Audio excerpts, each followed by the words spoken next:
Pada bagian ini kita akan membahas mengenai penemuan proton, model atom Rutherford, dan model atom Niels Bohr.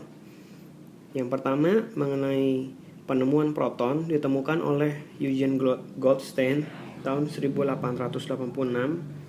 Dia adalah fisikawan Jerman, berpendapat bahwa setelah ditemukan elektron, pasti ada partikel lain yang bermuatan positif sehingga menyebabkan suatu atom bersifat netral. Percobaannya mirip dengan percobaan Thomson, tetapi ditambahkan plat logam yang dilubangi, kemudian diisi dengan suatu gas. Yang pertama dia isi dengan gas hidrogen, dihasilkan partikel sinar saluran atau canal rays. Ada yang ke anode dan ada juga yang ke katode. Yang bermuatan positif ini untuk selanjutnya disebut dengan proton. Dia juga menemukan bahwa muatan proton sama dengan muatan elektron, yaitu 1,6 kali 10 pangkat minus 19 kolom dengan masanya 1,6 dikali 10 pangkat minus 24 gram. Selanjutnya model atom dari Rutherford. Dia berpendapat bahwa atom terdiri atas inti atom yang sangat kecil dan bermuatan positif. Jadi dia menemukan inti dari satu atom.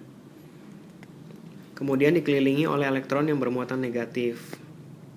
Percobaannya adalah percobaan penghamburan sinar alfa. Seperti berikut, sinar alfa ditembakkan mengenai suatu lempeng emas yang sangat tipis. Ternyata ada yang diteruskan, ada yang dibelokkan, dan ada juga yang dipantulkan. Sebagian besar sinar alfa menembus lempeng logam terjadi karena partikel alfa melewati ruang kosong.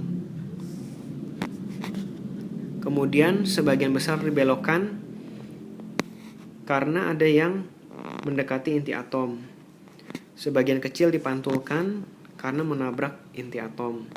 Kesimpulannya, atom adalah rongga kosong yang terdiri dari inti yang bermuatan positif, yang sangat kecil tapi sangat rapat, dan dikelilingi oleh elektron yang bergerak dengan kecepatan sangat tinggi.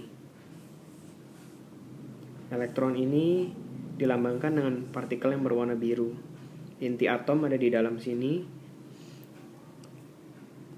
Kemudian James Chadwick menyempurnakan percobaan Rutherford dengan menemukan neutron. Percobaannya mirip dengan percobaan Rutherford, tapi dia menembakkan sinar alfa melalui berilium dan parafin. Ternyata menghasilkan sinar serupa dengan gelombang elektromagnet yang berenergi tinggi. Sinar itu tidak dibelokkan, tetapi diteruskan, tidak terpengaruh oleh medan listrik dan medan magnet, sehingga muatannya netral.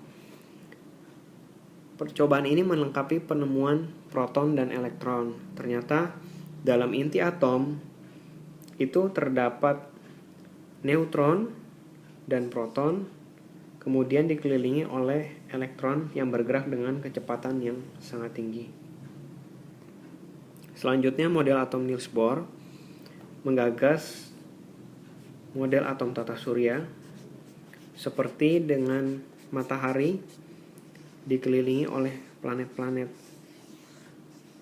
di mana terdapat lintasan-lintasan planet yang selanjutnya akan disebut dengan kulit. Teorinya yang pertama, atom terdiri dari rongga kosong dan berbentuk seperti tata surya. Atom terdiri dari inti bermuatan positif yang sangat kecil dan rapat, kemudian dikelilingi oleh elektron-elektron. Yang kedua, elektron mengelilingi inti pada jarak tertentu dan disebut dengan lintasan elektron atau tingkat energi.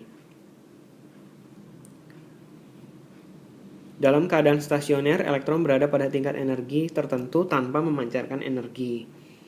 Lintasan elektron ini disebut kulit. Seperti lihat gambar berikut ini adalah kulit pertama, kemudian ada kulit kedua, kemudian ada kulit ketiga,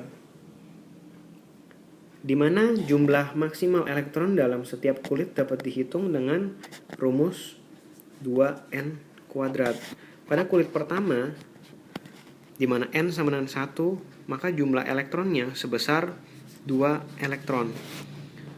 Ketika kulitnya 2, jumlah elektron maksimum adalah 8 elektron. Untuk kulit ketiga, jumlah maksimum elektron adalah sebesar 18 elektron. Elektron dapat berpindah dari lintasan yang rendah atau kulit yang dalam ke bagian keluar dengan menyerap energi. Demikian sebaliknya dari luar ke dalam atau tingkat energi tinggi ke tingkat energi yang lebih rendah dengan memancarkan energi. Energi ini berupa cahaya.